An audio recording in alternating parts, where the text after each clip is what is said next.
ninguno de los antivirus americanos, con la excepción del Andes, que fue el que produjo el brote del barco hace unos meses, tienen transmisión persona a persona. Entonces, todos los antivirus americanos que tienen un comportamiento clínico similar, que es un síndrome pulmonar agudo, solamente Andes puede producir transmisión a personas. Y en Venezuela no se ha evidenciado Andes, solamente Mapo. Y a las 5:34 finalmente contactamos a Eduardo Soto, periodista colombiano. Hasta el momento las cifras dadas a las 12:30 por el presidente Abelardo de la Espriella hablan de un terremoto de magnitud 7,4. Estamos hablando de 111 fallecidos y 87 heridos, y hay además 1.575 viviendas con daños estructurales y 37 inmuebles totalmente destruidos. Eduard, ¿cómo se está viviendo esto y cómo está fluyendo la información que sabemos por experiencia propia, lamentablemente, lo importante que es en un momento como este? Saludos, sí, pues es una situación dramática la que se está viviendo en la zona del eje cafetero colombiano y en particular el occidente en general de este país por cuenta del terremoto de 7,2 grados que golpeó a las 7:30 de la mañana hora local nuestro territorio. Hay mucha... La información en términos generales ha fluido bastante rápido. Los cuerpos de socorro también están llegando de manera rápida a la zona. Ya se han anunciado ayudas internacionales en cuanto a socorristas y demás que podrían llegar en las próximas horas al país.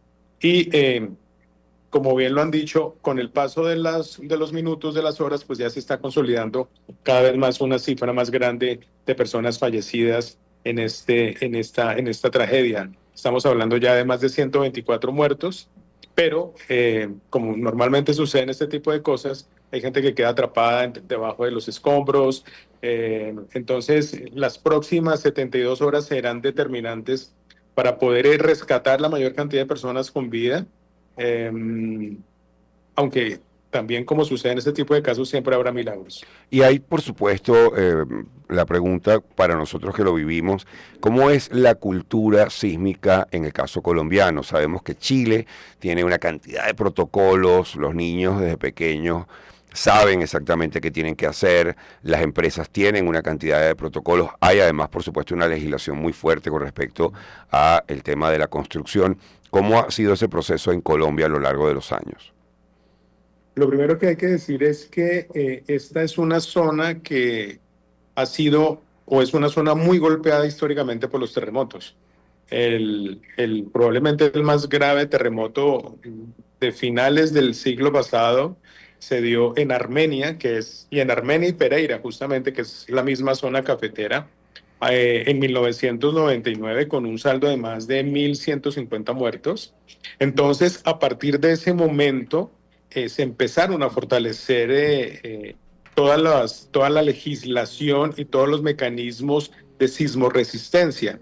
En estas zonas, las construcciones nuevas, en estas zonas y en todo el país en general, las construcciones nuevas tienen que cumplir unos estrictos reglamentos y unas estrictas normas de sismoresistencia que precisamente en el caso de Armenia, que fue la ciudad que prácticamente colapsó en el terremoto de 1999, pues esta vez prácticamente no sufrió mayores afectaciones, entre otras razones, porque se respetaron los protocolos sismoresistentes.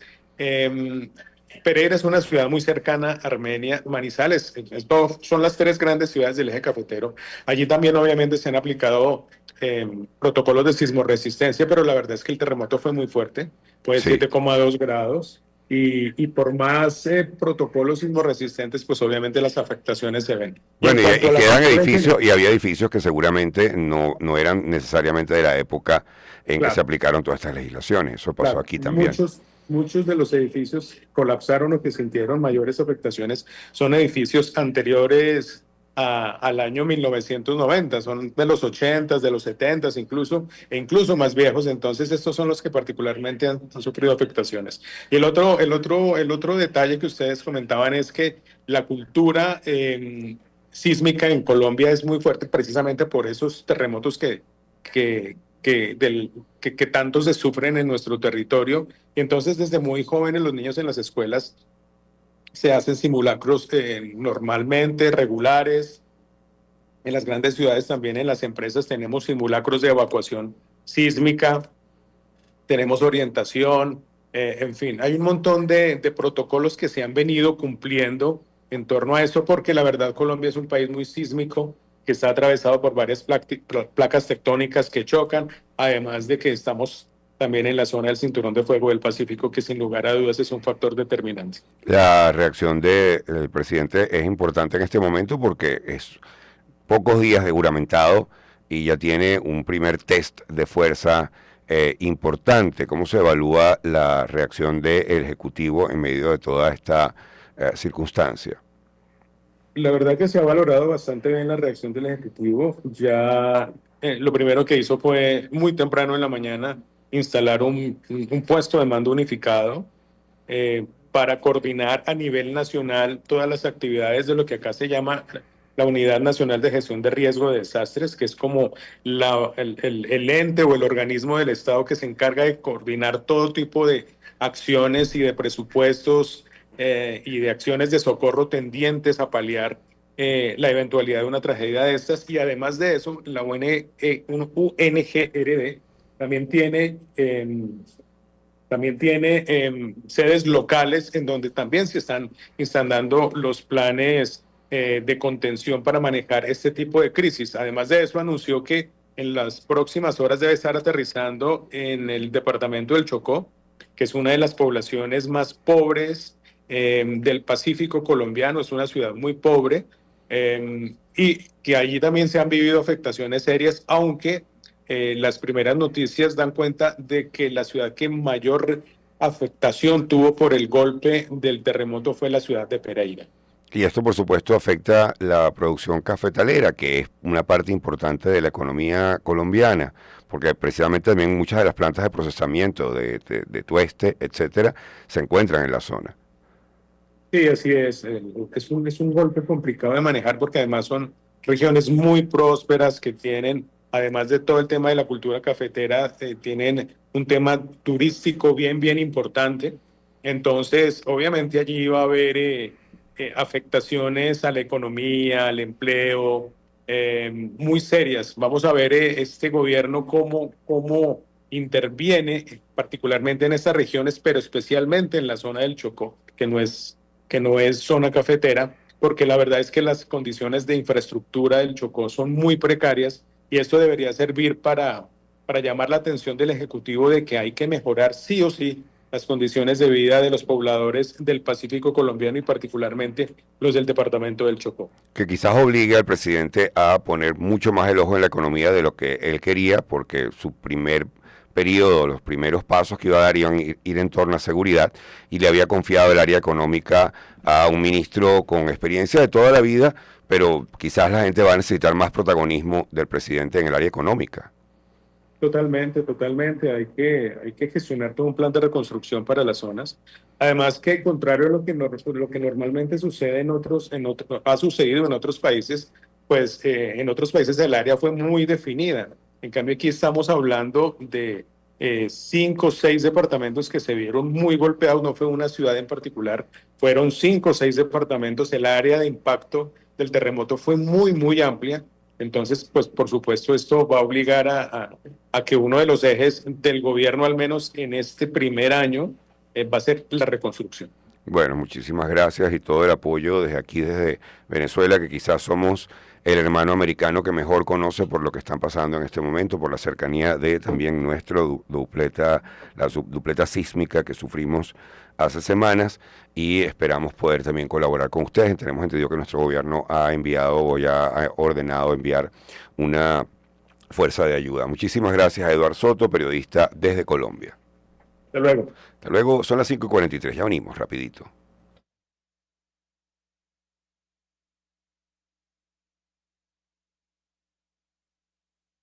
A veces, solo que alguien nos escuche ya nos hace sentir mejor. Por eso creamos Psicodata Radio, una iniciativa que nació a partir de todo lo que estamos viviendo y estamos para escucharte con nuestros micrófonos abiertos. Los teléfonos los tienes aquí abajo. Estoy acompañada en Psicodata Radio de el padre Dani Socorro, doctor en psicología y director de la Escuela de Psicología de la Universidad Católica Andrés Bello y todo el equipo de Psicodata. Estamos para escucharte.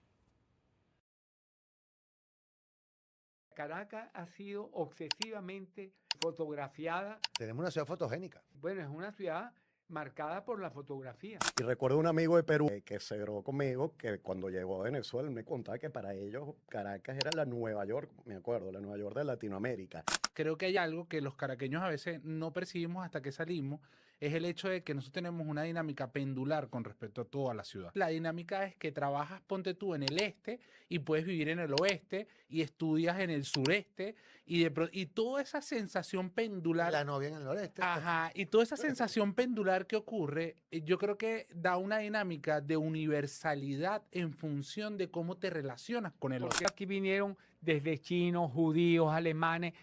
En la posguerra, o sea, tuvimos la suerte de tener una inmigración extraordinaria que hizo cine, publicidad. Hizo país. Entendiendo lo que conocemos en Anta, en conocer lo que ocurre en Venezuela, yo pensaría que ahí no fuera a haber más casos, no es un riesgo para la población. Esa, como digo, es una población rural, los pacientes terminaron hospitalizados en el Tigre, pero no hay razones para que la gente en el Tigre tenga miedo de ninguna manera. Esto está lejos de zonas urbanas. Esos virus no están descritos hasta el momento que haya transmisión de persona a persona. Por lo tanto, eso es lo que nosotros llamamos un brote de fuente común. Porque digo que hasta ahora no se sabe. Primero no se sabe cuál es el subtipo de Hanta que tenemos. Eso se va a saber probablemente en una semana.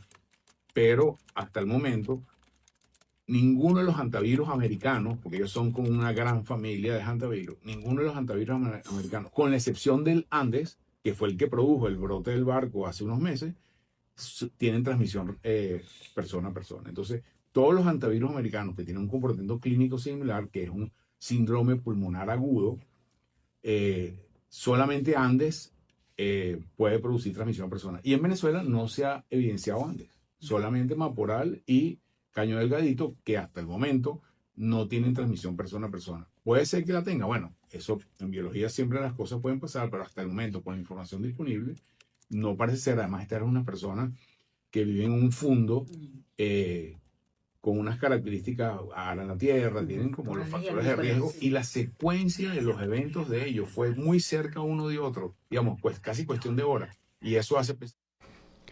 Durante un buen tiempo nos han estado hablando de la privacidad, de que tenemos que leer esos contratos de las distintas aplicaciones. Cuando uno abre el contrato, es un PDF de unas 128 páginas. Uno no se leyó 128 páginas para el mejor examen que tenía en la universidad, se va a estar leyendo 128 páginas para entrar en Snapchat, para entrar en Instagram. Pero resulta que la mayoría de tus datos son de otros. Ahora, con la omnipresencia de cámaras en todos lados y los sistemas de reconocimiento facial y visual y el GPS tracking, es decir, la gente sabe dónde estás y tus datos biológicos o biométricos, porque, oye, qué bueno este reloj, porque me dice que tengo cada 10.000 pasos, ¿sí? Y también le dice a una aseguradora cómo está tu pulso cardíaco. La privacidad se ha convertido en algo que puede ser incluso hasta trendy, hasta moda. Por eso tenemos a Vanessa Farina, directora de la Academia de Moda de la UCAP, para hablar de una colección que acaba de sacar la marca Urban Privacy, que convierte la privacidad en una propuesta de moda. ¿Cómo estás, Vanessa? Hola, profesor Briceño, ¿cómo está? Gracias por esta invitación. Muy bien. Ayer precisamente pensé en ti porque la gente de DuckDuckGo, que es un buscador que no sigue tus datos, a diferencia de como lo puede hacer Google, sacó un comercial irónico en el cual decían: presentamos los lentes más avanzados que hay. Son lentes que no se conectan por Bluetooth, no tienen cámara, no tienen batería, no tienen nada. Es decir, no van a sacar imágenes tuyas que tú no estés de acuerdo con sacar. Y era un poco un juego irónico sobre lo que nos está pasando, que es que prácticamente todo se ha convertido en un seguimiento de nuestros datos. Ahora, me llama la atención esta compañía, Urban Privacy, que ha sacado, en otros momentos ha sacado fundas de celular que hacen que no te puedan ubicar por Wi-Fi o por GPS, pero que ahora están sacando ropa y accesorios diseñados para proteger tu identidad y reducir tu exposición a la vigilancia digital. Esto es algo en lo que debamos estar pensando nosotros de este lado del mar. Bueno, sí, yo creo que independientemente es algo que tenemos que estar pensando, porque realmente, como tú mencionabas al inicio, toda esa cantidad de términos y condiciones, o sea, ¿dónde está nuestra privacidad en un mundo que cada día, pues, conoce más de nuestros datos?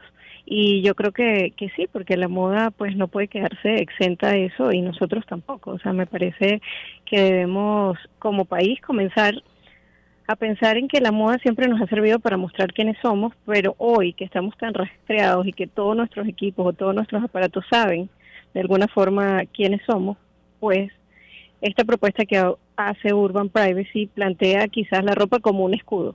Y lo que tú planteabas también de los lentes, y también estamos viéndolo en el área de telefonía, un nuevo celular que no tiene cámara, etcétera. Estamos planteándonos volver como una especie, sí, de escudo de nuestra identidad. Esto puede entrar también en sintonía con algo que está ocurriendo a nivel de tendencias. Lo comentamos al comienzo del programa, está en la BBC y varios trendsetters y trendseekers lo habían visto, que es que ha vuelto la cámara digital, ha vuelto el iPod para escuchar música, han vuelto los audífonos que no son por Bluetooth sino por cable. Y una de las razones que daba un profesor es que la gente quiere algo donde estés fuera del ecosistema que te está proponiendo y siguiendo constantemente. Spotify te sugiere un tema musical mientras estás escuchando el tuyo, no eres propietario de la música. Lo mismo pasa también con la cámara, mientras estás tomando fotos, ya la cámara está asumiendo, o el celular, perdón, está asumiendo settings y está transmitiendo la información de dónde tomaste la foto, cuál es el horario en que tomaste la foto. Hay una cantidad de metadatos que todos hemos ido aprendiendo. Hay una preocupación que nos está llevando a lo vintage, pero lo vintage no porque antes se hacían las cosas con cierto estilo, sino por el hecho de salir del ecosistema de todo lo que nos está siguiendo. Sí, yo creo que puede estar vinculado a eso y también al poder de decisión. O sea, a decidir realmente cuándo estar conectado y cuándo no. O sea, cuándo quiero que conozcan exactamente dónde estaba, cómo estaba. Y también, bueno, son generaciones que todo es como un ciclo y lo vemos también en la moda porque viene la vuelta como hacia la ropa. La generación que está creciendo se comienza a preguntar cómo vivían sus padres, cómo era. Entonces traen como también un poco de esos aires de nostalgia, ¿no? Porque crecen y comienzan como a indagar o a investigar más como sobre sí, cómo eran mis papás. Entonces ven las cámaras analógicas, ven la fotografía y dicen, bueno, yo también quiero como un pedacito de esto en mis recuerdos de alguna forma. Es una forma de rescatar el pasado. Sí, un poco para rescatar el pasado, pero yo también creo que estamos frente al derecho de decidir. Yo creo que el derecho de decidir aquí cobra relevancia y en el área por lo menos de la moda, decidir eso, cuándo estar conectado, cuándo no. Urban Privacy no solo el tema de la privacidad como la ropa como escudo, sino que también todos los materiales que está usando, la trazabilidad del producto, la forma como está confeccionado bajo normas dignas. O sea, creo que también habla un poco de la transparencia de la moda. Entonces va más allá de solo el discurso de la privacidad, sino que está atacando como todo el sector hacia cuál en el área de la moda debe dirigirse. Que curiosamente es una empresa alemana o una empresa europea, que es de donde viene también el famoso Fairphone, que es un teléfono donde tú puedes ver prácticamente en cámaras dónde lo están realizando, de manera de no sentirte que eres parte de estos sistemas de explotación donde, ¿por qué me salió este vestido tan barato, o este reloj tan barato, o esta cámara tan barata? Bueno, porque lo está armando alguien en unas circunstancias. Eso de la trazabilidad, pensamos en un momento y había quien denunciaba que iba a pasar de moda, pero al parecer la idea de fair trade, de comercio justo y de trazabilidad de dónde vienen los productos está cada vez teniendo más fuerza. Sí, yo creo que por lo menos en el área de Venezuela, yo creo que esa es una de las cosas sobre la cual la moda actualmente está trabajando, que son todos los pasaportes digitales, son todo el área de transparencia, y tanto las marcas, diseñadores, tenemos que comenzar a preguntarnos sobre eso. Y también la moda como los creadores, la moda no solo como elemento estético, sino como brindar soluciones, como en este caso brindar solución a la privacidad, ¿no? Claro, Entonces, ¿y en qué consiste el pasaporte digital para la audiencia que quizás no conoce el tema? Sí, un pasaporte digital, bueno, es una especie como de QR donde está toda la trazabilidad, donde una vez que tú compras, haces la compra del producto, digitalmente tú accedes a la información de dónde fue confeccionado, con qué materiales, quién lo confeccionó, o sea, una cantidad enorme, sí, del proceso de la pieza que hace que se verifique esa cadena de trazabilidad y que esté certificada de alguna manera esa cadena de trazabilidad, un poco eliminando lo que tú decías de, bueno, explotación, esclavitud, materiales que no cumplan como regulaciones o que sean vendidos de forma ilícita. Es volver a una cadena, iniciar una cadena de transparencia en una industria que tiene una deuda pendiente con el ambiente y con los individuos en realidad. Claro, porque me encanta que te diste cuenta que en realidad desde un principio casi siempre nuestros materiales han venido de una cantidad de convenios poco justos con Sí, sí, los proveedores y es la primera vez que le estamos prestando atención a este tema. sí. Y quizás entra hasta dentro de la misma visión que algunos observadores de tendencias están viendo de la fatiga digital, de la fatiga de las redes, la fatiga de postear. Hay una cantidad de personas de la generación Z que en una encuesta declaraban que hoy en día postear se siente más un trabajo que un placer. Hemos perdido el placer de lo que nos iba a dar la tecnología y la tecnología se nos ha ido convirtiendo en una especie de dolor de cabeza. Sí, yo creo que se nos ha hecho como una bola de nieve. Entonces estamos como aprendiendo ahora mismo a editar cómo queremos estar. Por eso para mí el poder de decisión cobra relevancia, porque es como cómo realmente quiero estar, en qué momentos empiezo como a decidir. Estoy más presente en esta escena que estar tomando fotos y subirla, estoy decidiendo eso, qué datos dar y qué no, estoy decidiendo cuándo estar conectada y cuándo no. Entonces me parece que allí el poder de decisión, creo que nos estamos haciendo consciente también de lo que eso significa, ¿no? De esos clics que damos, estamos siendo conscientes de los momentos que realmente debemos valorar, cada uno a su criterio, ¿no? Bueno, muchísimas gracias, Sí. Vanessa. Pronto te voy a llamar para hablar de esta nueva tendencia de Shane de sacar 100 vestidos, ver cómo se venden y ahí inmediatamente decidir si los lanzan o no, porque pasamos del fast fashion al instant fashion, pero eso lo vamos a dejar para otro día. Vanessa Farina, muchísimas gracias, directora de la Academia de Moda de la UCAP. Gracias a ustedes, gracias por la invitación. Encantados de tenerte. Vamos al corte. A veces